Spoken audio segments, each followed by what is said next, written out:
Some houses become famous because something terrible happened inside them. Murders, fires, disappearances. This house was known for something quieter, something far more unsettling. People did not flee it in panic. They did not call the police. They did not scream. They simply left, and they never spoke about it again. The house sat at the very end of Briarwood Lane, where the street curved just enough that passing cars barely noticed it. Beige siding, white windows, a small porch that creaked only slightly when stepped on. It looked safe, normal, forgettable. Yet over the span of 30 years, 9 different owners had lived there. None stayed longer than 12 months. Neighbors noticed patterns.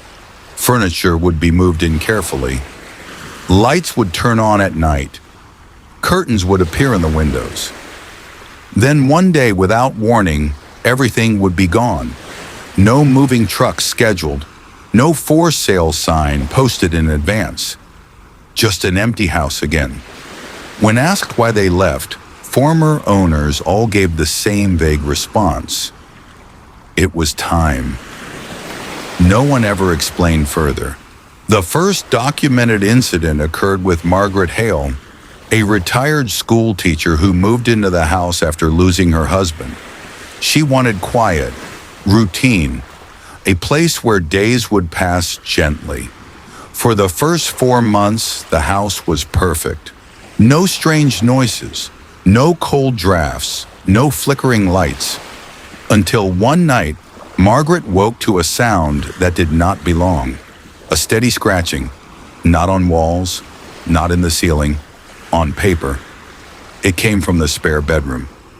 Margaret stood at the doorway, heart pounding, expecting to see an intruder. Instead, she found a desk, and on it, a notebook, open. The pages were filled with neat handwriting.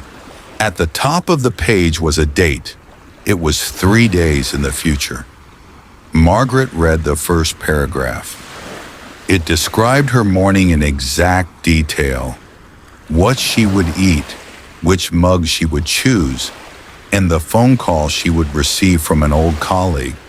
She laughed it off until 3 days later, when it all happened. Exactly.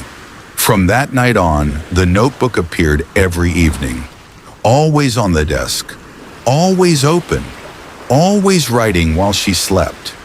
The entries became more personal. They described thoughts Margaret hadn't spoken aloud, moments she hadn't yet lived. One entry described her standing in the spare bedroom, reading the notebook, her hands trembling. She was doing that exact thing. The final sentence read, "She will stop reading now." Margaret slammed the notebook shut. For the first time since moving in, the house felt aware, not alive, not haunted, observant. She packed her belongings the next day and left the key on the kitchen counter. She never returned. Years later, a young couple bought the house. They had heard the rumors. They didn't care. The notebook appeared on their 3rd night. They treated it like entertainment. At first, the entries weren't about them. They were about events, market changes, weather patterns, small political shifts. They checked news reports. Every entry came true. But something changed as weeks passed. The notebook stopped predicting. It started commenting. The outcome was inevitable. This could have been avoided. They never learn. The tone was calm, detached, as if the house wasn't recording the future, but reviewing it. The couple moved out quietly 6 months later.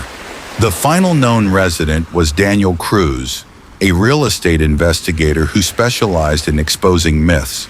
He brought cameras, audio recorders, a fireproof safe. He locked the notebook away. The first night, nothing happened. The second night, the safe was open. The notebook lay inside. Open to a blank page, a single sentence appeared as he watched. "You misunderstand your role." Daniel stayed. That was his mistake. The entries began changing. Predictions were crossed out, rewritten, corrected, and the world followed. A storm altered course overnight. A failing company survived without explanation. A public decision reversed itself mysteriously. The notebook was no longer observing, it was editing. Daniel realized the truth too late. The house didn't show the future, it ensured continuity. When events threatened to deviate, it corrected them. Silently, efficiently. On Daniel's last night, the notebook wrote its longest entry yet. It described someone else reading this story, listening, watching, wondering if it was fiction. The final line read, "The house does not need belief." The house was sold again. No disclosure, no warning. The house still stands, ordinary, quiet, empty. But sometimes late at night, the lights turn on by themselves. And somewhere inside, a notebook opens. After Daniel Cruz left the house, no official records explained why. No police report, no legal dispute, no public statement. But neighbors noticed something unusual. For the first time in decades, the house remained occupied longer than expected. Lights turned on every night at the same hour. The porch light never burned out. Curtains stayed open, and yet, no one was ever seen entering or leaving. Real estate listings showed the property as temporarily unavailable. Not sold, not rented, just unavailable. Inside the house, the notebook continued to appear, but something had changed. For the first time, it stopped writing about people. It began writing about patterns, economic cycles, social behaviors, human reactions to uncertainty. It documented fear, hope, denial, not as emotions, but as predictable responses, as if humanity itself had become a system to be managed. Several months later, a city maintenance worker was sent to inspect the electrical grid near Briarwood Lane. He reported hearing something through the walls, not voices, not movement, writing, a slow, deliberate scratching sound that paused occasionally, as if considering its next sentence. The worker later told his supervisor something unsettling. The sound wasn't random, he said. It sped up when traffic passed. It slowed down when everything was quiet. Almost as if the house was listening. The inspection was marked inconclusive. No one returned. One night, the notebook produced an entry unlike any before it. There was no date, no prediction, no correction, just a reflection. It described a time when humans believed the future was uncertain, when choice mattered and randomness existed. The writing suggested that uncertainty was inefficient, dangerous. The final paragraph was chilling in its simplicity. Stability requires guidance. Guidance requires authority. Authority requires silence.